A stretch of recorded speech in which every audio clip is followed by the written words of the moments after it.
Carbon and its compound. जब भी ये चैप्टर आएगा सबसे पहले हमें याद आएगी कार्बन की प्रॉपर्टीज। तो हम स्टार्ट करते हैं कार्बन की कुछ इंपॉर्टेंट प्रॉपर्टीज से। प्रॉपर्टीज का नाम है catenation, polymerisation, isomerism, sharing of electron and its bonds are very unique. तो बॉन्ड्स भी उसकी एक प्रॉपर्टी है जिसकी वजह से हमें अल्कीन, अल्काइल और अल्केन मिला हुआ है। हम देखते हैं कैटिनेशन का मीनिंग क्या होता है। Catenation is nothing but when the carbon share its bond with carbon. जब कार्बन कार्बन ही अपनी बॉन्ड्स बनाते हैं उसे हम क्या कहते हैं, कैटिनेशन। ये कार्बन अपनी बॉन्ड किससे शेयर कर रहा है, अगेन कार्बन से।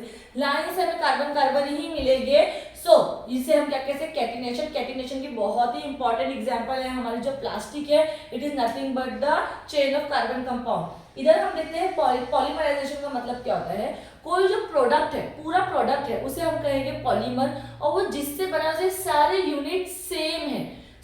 उसके जो मोनोमर्स है जिससे वो बना हुआ है उसके सारे एलिमेंट सेम है। हम देते हैं प्रोटीन। कोई भी खास टाइप का प्रोटीन अपने कोई खास टाइप के अमीनो एसिड से बना हुआ होता है।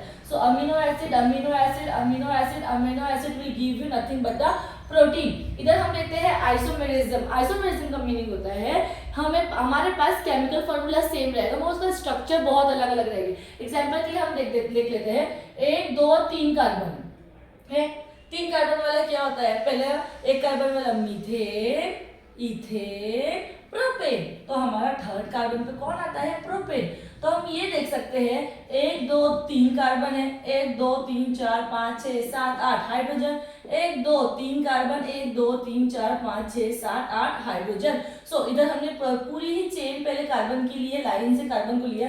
इधर हमने 2 कार्बन लिया और एक कार्बन को नीचे ब्रांच में कर दिया। है तो ये भी प्रोपेन, है तो ये भी प्रोपेन, दोनों केमिकल फॉर्मूला सेम है मगर अलग क्या है, इसका स्ट्रक्चर फॉर्मूला अलग है।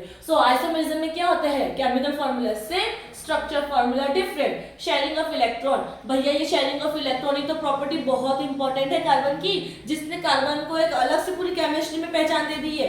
कार्बन के पास उसके आउटर शेल में 4 इलेक्ट्रॉन होते हैं, 4 इलेक्ट्रॉन्स होते हैं, जिसकी वजह से उसकी जो हाफ फील्ड है वो अपने आप को हाफ फील्ड में लेके आ जाता है। मगर उसे फुल फिल करने के लिए या तो अपने 4 इलेक्ट्रॉन को देना पड़ेगा या तो 4 इलेक्ट्रॉन लेना पड़ेगा। 4 इलेक्ट्रॉन लूज करने या गेन करने के लिए बहुत ज्यादा ही एनर्जी की जरूरत है जो कार्बन प्रीफर नहीं कर सकता। कार्बन अपने सारे ही इलेक्ट्रॉन को क्या कर देता है, शेयर कर देता है। ना वो लेता है ना वो देता है, नॉट गिविंग और not taking, just sharing of electrons. कैसे देता है, कोवैलेंट बॉन्ड्स बना के। इसकी बॉन्ड्स भी बहुत यूनिक है। कार्बन हमारे को इस तरीके के 3 बॉन्ड दे देता है कोवैलेंट बॉन्ड्स में। वो कार्बन सिंगल बॉन्ड भी बना सकता है, कार्बन डबल बॉन्ड भी फॉर्म करता है, कार्बन ट्रिपल बॉन्ड भी फॉर्म करता है। तो इधर हम देख रहे हैं ये 5 प्रॉपर्टीज है, बहुत यूनिक है कार्बन के अंदर। इसी वजह से इसके ऊपर क्वेश्चन आता है। इसे प्रिपेयर कीजिए। Homologous series, homologous series alkane, alkyne और अल्काइल में तीनों में सेम है। हम ये देखते हैं कि होमोलोगस सीरीज क्या है। रिपीटली वापस पूछने वाला ये क्वेश्चन है बोर्ड्स के पेपर में। तो लेट्स स्टार्ट। होमोलोगस सीरीज का मतलब ये होता है कि पहले वाले हाइड्रोकार्बन और उसके बाद वाले हाइड्रोकार्बन के बीच में कार्बन और हाइड्रोजन का जो नंबर है वो उतना ही बढ़ रहा है जितना थर्ड और सेकेंड में बढ़ रहा है, थर्ड और फोर्थ में बढ़ेगा। अब हम ये देखते हैं कैसे। इधर हम देख रहे हैं कार्बन का नंबर कितना है 1, इधर कार्बन कितना है 2, इधर कार्बन कितना है 3। यानी कार्बन का इंक्रीमेंट कैसे हो रहा है, एक एक नंबर करके। तो आगे क्या आएगा, कार्बन नंबर 4, उसके बाद आएगा कार्बन नंबर 5। जबकि हम हाइड्रोजन की तरफ जब आएंगे तो हाइड्रोजन कितना है 4, अब कितना हो गया 6, अब कितना हो गया 8। यानी हाइड्रोजन किस गति से बढ़ता है, 2 की गति से बढ़ता है। तो हाइड्रोजन का नंबर हमें कितना इंक्रीज करना है, हर एक हाइड्रोकार्बन के बाद जब हम नीचे आएंगे तो हाइड्रोजन का नंबर 2 करके बढ़ता है। यही होमोलोगस सीरीज के जो इंक्रीमेंट है कार्बन का 1 और हाइड्रोजन का 2, वो यहाँ अल्कीन में भी फॉलो हो रहा है। Carbon number 1, carbon number 2, carbon number 3, carbon एक एक करके बढ़ रहा है। हाइड्रोजन का नंबर 2 है, फिर हो गया 4, फिर हो जाएगा 6। तो हाइड्रोजन किस गति से बढ़ रहे हैं, 2 की गति से बढ़ रहा है। जब हम अल्काइल देखेंगे, अल्काइल में भी ये सीरीज ऐसे ही फॉलो होगी। कार्बन हमारा एक एक करके बढ़ रहा है, जबकि हमारा हाइड्रोजन कैसे बढ़ेगा, 2 करके ही बढ़ेगा। इसी को हम बोल लेंगे होमोलोगस सीरीज। मतलब पहले हाइड्रोकार्बन से दूसरे हाइड्रोकार्बन के बीच में जो हमारा डिफरेंस हो रहा है, इंक्रीमेंट हो रहा है, वो सारे में सेम है। इसी को हम सीरीज कहेंगे। कार्बन का इंक्रीमेंट 1 नंबर से होगा जबकि हाइड्रोजन 2 के इंक्रीमेंट पे दिखेंगे।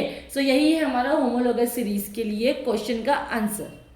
Saturated hydrocarbons and unsaturated hydrocarbons. पहले हाइड्रोकार्बन्स का मीनिंग क्या होता है? ऐसे कंपाउंड जिसमें सिर्फ हाइड्रोजन एंड कार्बन हो, उसी को हम हाइड्रो कंपाउंड्स कहते हैं। हमारे जो हाइड्रो कंपाउंड्स हैं यहाँ पे सैचुरेटेड है एंड अनसैचुरेटेड है। सैचुरेटेड का मीन ऐसा होता है कि जितने भी हाइड्रोकार्बन्स हैं उनके बीच की जो बॉन्ड्स होती है सारी सिंगल बॉन्ड होती है, तो वो हमें अल्केन में देखने मिलेगी। अल्केन में सारी की सारी बॉन्ड सिंगल होती है, जबकि अल्कीन और अल्काइल में जो बॉन्ड्स होती है वो डबल बॉन्ड और ट्रिपल बॉन्ड्स भी होती है। सो हमारे ये जो कार्बन है वो सारी सिंगल बॉन्ड शेयर करता है विद हाइड्रोजन। इधर हमारे जो कार्बन है वो डबल बॉन्ड शेयर करते हैं विद हाइड्रोजन, और इधर जो हमारे कार्बन है वो ट्रिपल बॉन्ड शेयर करते हैं with hydrogen. So saturation mean the hydrocarbon in which the every bond is single, and unsaturated hydrocarbon it's mean when the carbon share its bond with hydrogen by the means of double bond and the triple bonds.